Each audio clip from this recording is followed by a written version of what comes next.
Bonjour à tous, on se retrouve pour notre première analyse du 25 août 2026 à Deauville, dans le Morocco Cup, handicap de la Manche.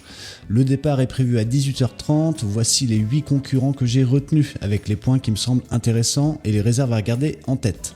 Le numéro 7, Vazirpour, prend la tête de ma sélection. Ce qui me plaît ici, c'est son bilan général, 57% de présence dans les 5 premiers en 7 courses.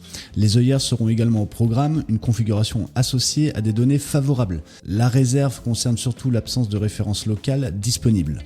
Le numéro 16, Dempi, vient ensuite avec un profil assez régulier pour les places. Son bilan affiche 53% de présence dans les 5 premiers en 15 courses. Le point intéressant, c'est que les données montrent des repères séparés sur la piste et sur la distance. La réserve, c'est qu'on ne dispose d'aucune référence réunissant les deux.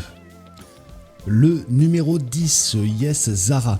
Il occupe la 3e place. La forme récente ressort nettement dans les données, tout comme le rendement avec les œillères. Dans cette configuration, le bilan atteint 71% de présence dans les 5 premiers en 7 courses. Le point de vigilance vient des références limitées sur la piste comme sur la distance. Ensuite, le numéro 3, Don't Shut Me Down. Il garde une haute place dans ce pronostic grâce à un profil assez équilibré. Sur l'ensemble de ces données, on a 45% de courses qui se terminent dans les 5 premiers sur 11 sorties.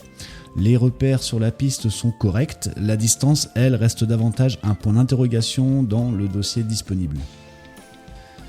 Ensuite, le numéro 4, Chess. Il complète la première partie de mon choix. Ce qui attire l'attention, c'est surtout le comportement avec les œillères. Les données indiquent une présence dans les 5 premiers à chaque fois sur 5 courses. Sa forme récente ressort également de façon positive. En revanche, les références disponibles sur la distance nous invitent à rester mesurés avant le départ. Le numéro 2, The Good Man.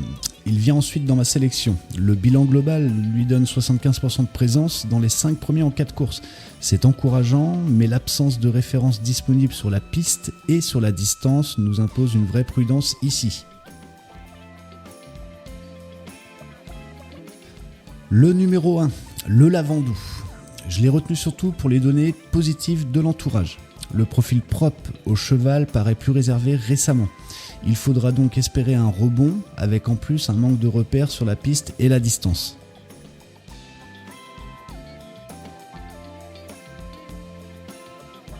Et mon 8e cheval de ma sélection, le numéro 15, Akotango. Il ferme cette sélection avec un argument précis. Sous les œillères, le taux de présence dans les 5 premiers atteint 79% sur 14 courses. C'est un repère intéressant pour une place, même si les essais disponibles sur la distance sont beaucoup moins convaincants. Pour résumer, ma sélection est le 7, puis le 16, le 10, le 3, le 4, le 2, le 1 et le 15. Gardez bien en tête qu'elle peut évoluer jusqu'au départ en fonction des nouvelles données disponibles et des mouvements de cote. Les abonnés PronoTurf Plus sur le site internet retrouvent la sélection actualisée directement. Et si vous avez un compte gratuit, vous pouvez recevoir tous les matins par email notre première sélection. N'hésitez pas à liker et à vous abonner à la chaîne pour recevoir les premiers pronostics. Bonne préparation à tous et jouez toujours avec mesure. À bientôt.